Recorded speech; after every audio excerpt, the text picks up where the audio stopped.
Thanks for stopping by for another character creation session. So these are the more elongated, in-depth sessions where we really hash out everything we can to make a character, a role-playing character that we base on all of the Ashes of Creation lore.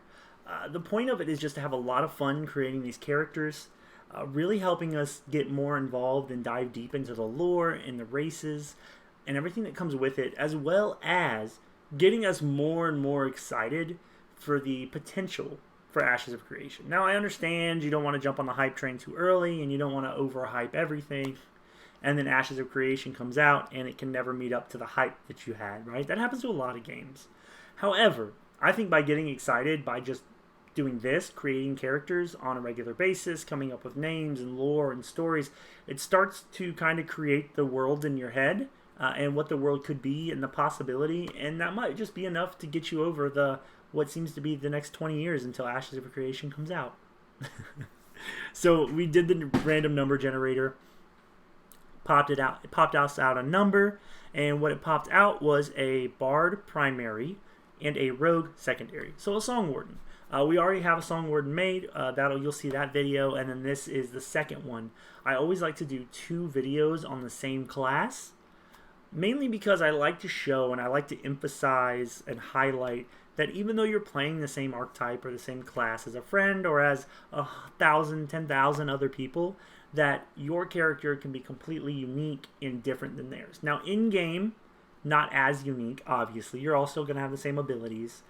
Your aesthetic, if you're different races, your aesthetic will be different. Maybe your specific play style is different.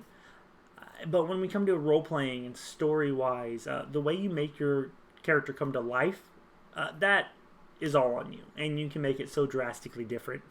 And as always, the pipe dream for these is that we end up with maybe a character that comes to life so much and gets so much just life from community and everything that maybe it could become an NPC at some point in Ashes of Creation. How cool would that be? So let's go ahead and dive into it and see what we can get. So we started with, like I said, Bard primary, Ranger secondary. So that's going to give us the archetype Song Warden. Now, something you need to keep in mind is that when you pick your primary class, you have it until level 25. So you have 24 levels of your primary class. And I like this because after 24 levels, you kind of get the feel of like what you're lacking or what you would like for your class to be able to do extra, or what kind of modifications you might want to the play style for you to enjoy it more. And then at level 25, you get that secondary class. I'll have to dig in really to see how often you can switch your secondary. But you know, once you select your race, can't change it. Once you select your gender, can't change it. Once you select your primary, can't change it. Secondary, you can change, which is nice. It helps you kind of keep the same character, and if you get bored of the playstyle, you can change it just enough to be new and exciting while still keeping all the same core mechanics, and you don't have to learn a whole lot of new things. So Song Warden. So our first Song Warden was a lot of fun. We decided that we would do a... Oh man, what's their name? That's the one that I want to do right now. Oh golly gee. It's the elf, Pyre. There we go. The elf that's more in tune with nature. You know, they have antlers that look like they're growing out of trees, growing out of them. We went that route. So with this one, I wanted to use a race that I haven't got to enjoy yet. Probably the 2 races I'll make the most of are the Rinkai, or the 3, I'm sorry, the Rinkai, the VEK, and the Tolnar, which we haven't seen a lot about yet. So the VEK are really neat. They're somewhere between a goblin and a troll, and I'm really enjoying just their models. And so I saw a couple different VEK models, and I just love this dude. He looks so cool. Looks just kind of got this like bat eyes, a little top knot, these whack ass ears. Like, I'm a big fan. Now, where this specific top knot, and then your gauges here, and so that's because the artistic influence for a VEK is Mesoamerica. So we're talking Aztecs, Mayans, and that's a really neat way to take it because they say that the VEK are very into celestial, you know, reading the stars and things like that, and that makes a lot of sense for a Mesoamerican inspired race. Okay, so we're going to pick a VEK, and we are a Song Warden. Boom. Let's do a male this time. So we're going to be male VEK. And what I like to do is come up with a first name that's kind of an homage to the race. So whether it is something for VEK specific or maybe what I do is like since it's Mesoamerican inspired, I just Googled Mayan names, and there are a lot of cool ones, but Edrich is one of the most enduring and dignified Mayan names. The name has a charm and energy to it, and it means a wealthy monarch. And something about having all this dignity in it meaning wealthy monarch just makes me feel like a bard would have a lot of fun with that kind of name. Yes, I am Edrich the Bard, or we might change it to like EA apostrophe rich because I have a problem with apostrophes. Bravest man? Not really, right? Not for our bard. Ian. I love how all of these feel very Mesoamerican, and then you just got Ian. We'll go with Edrich. I enjoy that name. So let's do that. Again, it makes me think of Edrich. Something like that. Yeah. It just gives me being a wealthy monarch and bards performing and money and things like that. I enjoy it. Maybe it's not as deep as that, and it's just a name that I thought was cool, right? And then for a last name, I usually like it to be a combination or a title. So, for instance, we had a Tolnar that we said was like more feline and mammal inspired, kind of like a lion, and then it was a manticore, so it has some reptile stuff to it too. And we made his last name Spirit Mane, because he was, I believe, a Solbo, which is cleric first, ranger second. So we thought that Spirit Mane was, lion-esque, spirit-esque, being cleric. So we thought it was really neat. So we went with Spirit Mane. And I thought that was a really cool way to do it. And that's kind of how I like to do all the last names for these characters. So with the VEK, I think it could be a little more difficult. You don't really get a lot of necessarily like VEK culture yet, which makes sense. Astrals and stars, so you can play with that. And then being a SongWarden, we could play with that. I can get really hung up on these last names. If you watch any of the other long sessions, I can get really caught up on these. So what I'll do is let's just keep playing with the character, and maybe that last name will come to us in the middle of it. So we have our SongWarden Edrich, and he's going to be a bard first. So in the VEK, being like a Mayan culture, it feels like, or a Mesoamerican culture, and stargazers and everything, what would a bard look like? Would it be percussive? I feel like more percussive. More beating drums, driving you through the percussive instruments and the beats. So I really like that idea of this one. A lot of it's going to be musical. It says, if you look up bard specifically, it says that not only are they a support class, but they will be using music to do a lot of their abilities. Man, I wish I could tell you.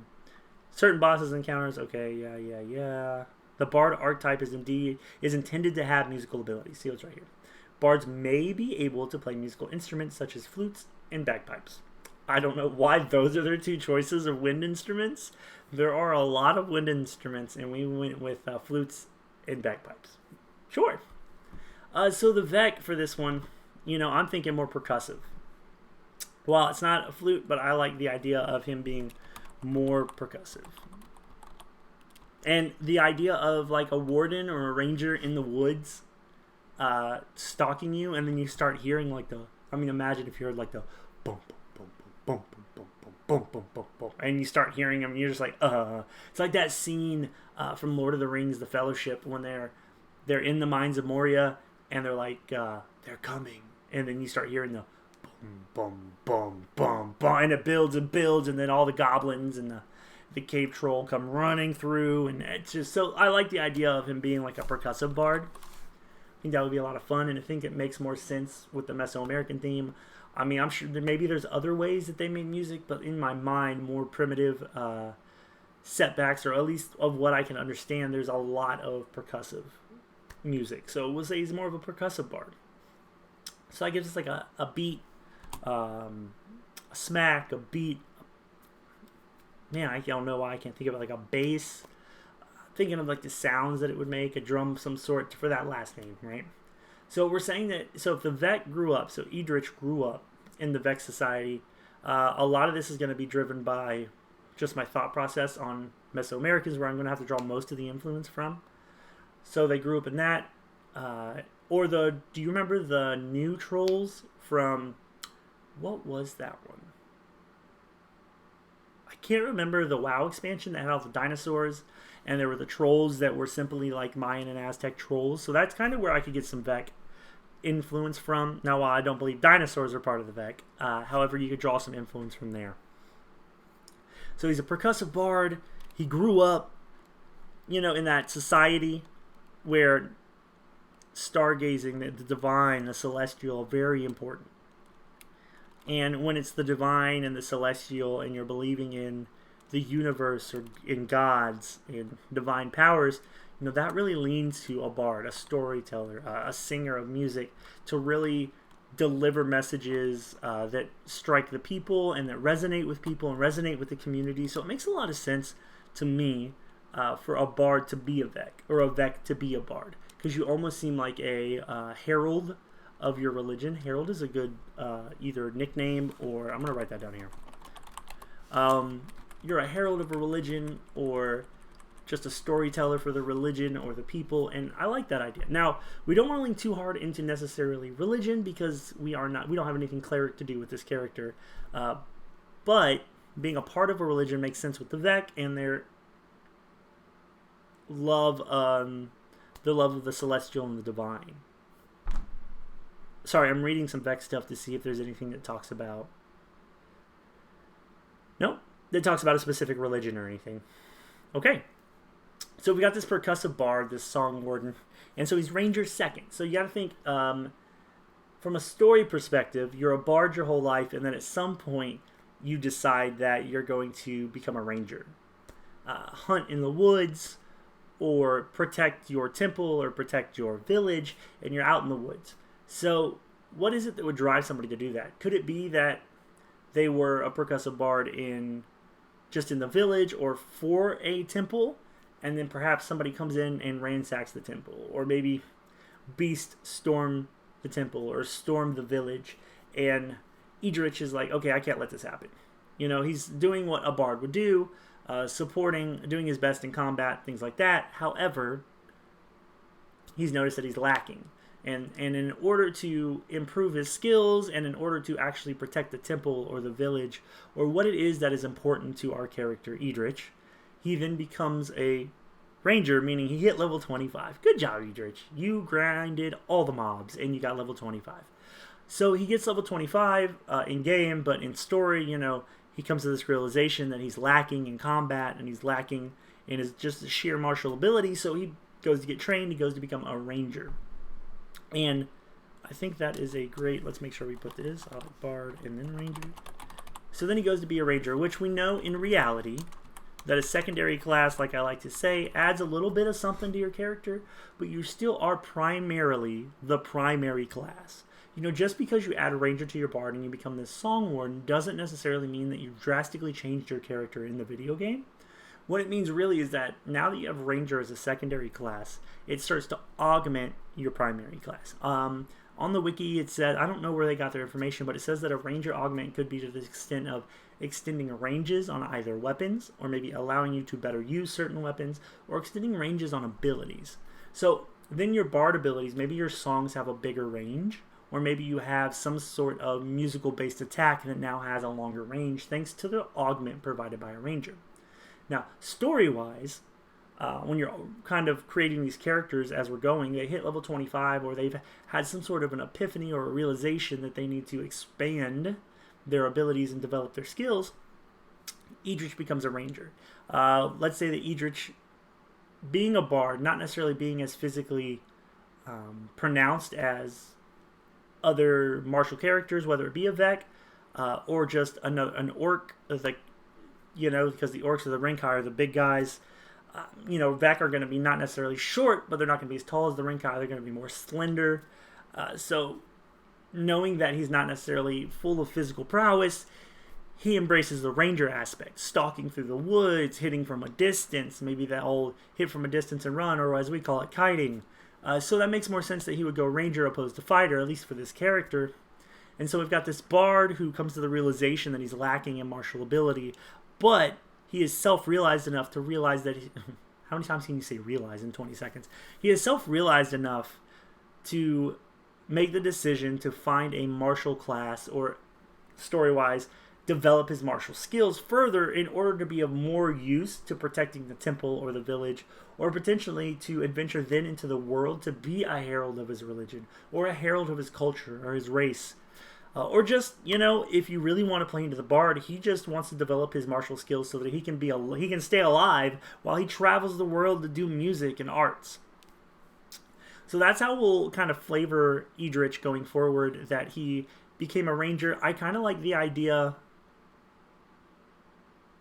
I like the idea of him being less divine and dedicated to a religion or a higher power, and more that he is a bard and he has freedom. He wants to escape all of these traditions and all of this structure and framework built by the VEK society. So already being a bard, not necessarily great, but not frowned down upon. And then he decides he wants to be a ranger, learn how to survive on his own, learn how to move about the wilderness, and run away. You run away from home. So that he doesn't have to be stuck in these societal norms and structures and everything developed by the VEK culture. Yeah, that seems like a really neat story as to why a bard would then become a ranger, and then how we could adapt that and how the character himself would evolve. And so we've got Idrich evolving and leaving. We're saying that Idrich is a progressive bard. We're saying he's leaving for freedom. And then he's still a song warden. So now he's stalking the woods. We're bard, we're ranger, focusing on percussive. So what does that give us? That gives us maybe some sort of beat for our last name. Some sort of drum, you could say. Ranger, bard, ranger. Song, note. I like song. I like it. But song warden. I mean, what if you just...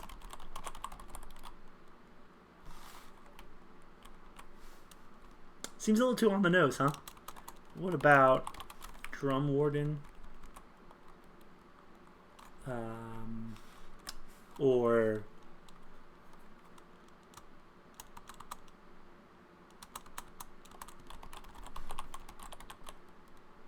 Idrich Song Stalker. Stalker being stalking through the woods as a ranger. Song, I mean, hello, he's a bard. So, and a song warden. So Idrich Song Stalker seems like I like it.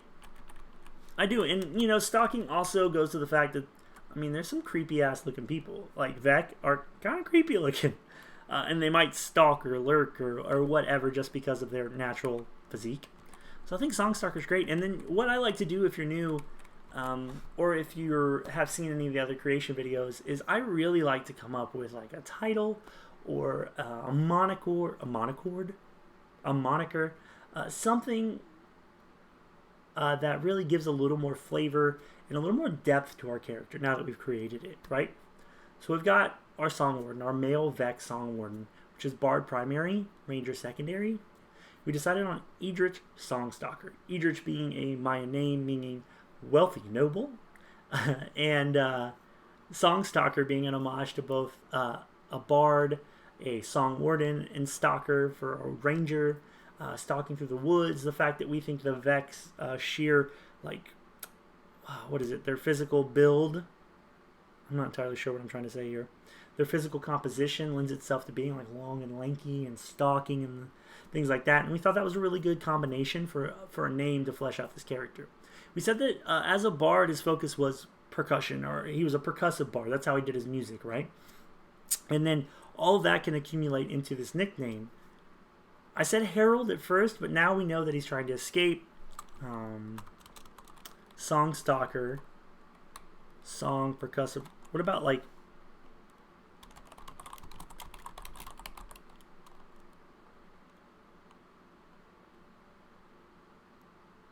Idrich Songstalker, the beat of the wild? Not really what I'm feeling.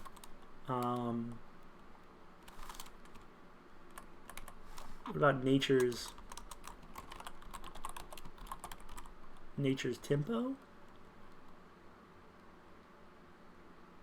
That doesn't really seem... Idrich Songstalker.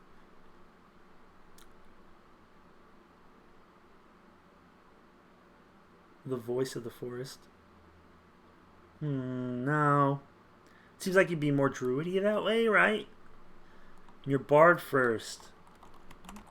You could say song. We've used song so many. Percussive would be like the beat of the wilds, the bass line, the note, the drum.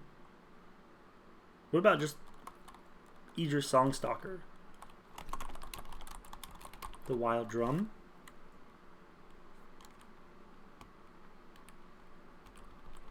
Could we use a better term than wild?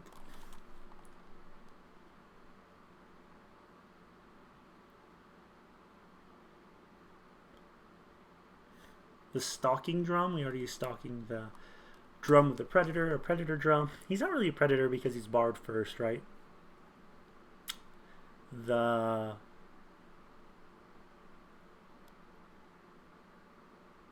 wild drum. Yeah, I think we just stick it there. You know, it's not too epic. It's not too over the top. Some of our nicknames have been like A+. I'd give this a solid like B+. It would flow like Idris Songstalker, the wild drum. You know, like it flows and it makes sense. It gives an homage to being a ranger. And in the wilds, a drum because he is a percussive bard, and then drum because he is a fucking bard. So, I mean, I can be down with it. Yeah, I think we wrap it there. I like it. So, I know this looks really basic and it's nothing complex. However, to me, it just creates the idea or the framework for a character. Now, what I would like to do is be able to use the character creator because they said they will release it before the game. And to take these characters and then try to design them in the character creator, that seems like it would be a lot of fun, and it would really help even more, like adding even more to the character. And I think that is great. So to sum up this creation session, we came up with a SongWarden, a male VEK, which is Bard primary, secondary is Ranger, and that gives you the SongWarden. We said his name was Idris Songstalker. Idris being a Mayan name, Songstalker being an homage to both a fromage, it's a cheese, an homage to Bard and Ranger both, as well as the fact that he would be stalking through the woods while there was music. And then we said he was more of a percussive bard. He's focusing on percussion, just because we can think of Mesoamericans and a lot of drumming going on. I mean, that's just what I think about. And then for a nickname, we took the wilds for a ranger, the drum for music, the fact that we would say he was a percussive bard because of the cultural influence, and that gives us Idris Songstalker. And I really enjoyed it. So guys, thanks for sticking around. Thanks for coming all the way through another long session. I know that it's not, sometimes it's interesting, sometimes it's not. It's just I really want to work through the process with you and allow you to intuit, because maybe it'll help you in character design for tabletop games, or maybe when coming up with a character that you want to play in Ashes of Creation. You know, you just are wanting to role play it. Maybe you're not, but I do. That's what I like to do. I like to role play in MMOs too, when it's available and when you can actually do it. So I'm very excited, and I had a lot of fun hanging out with Twitch chat, and then anybody on YouTube who watches this, thanks again. And that's all for Idris Songstalker, the Wild Drum.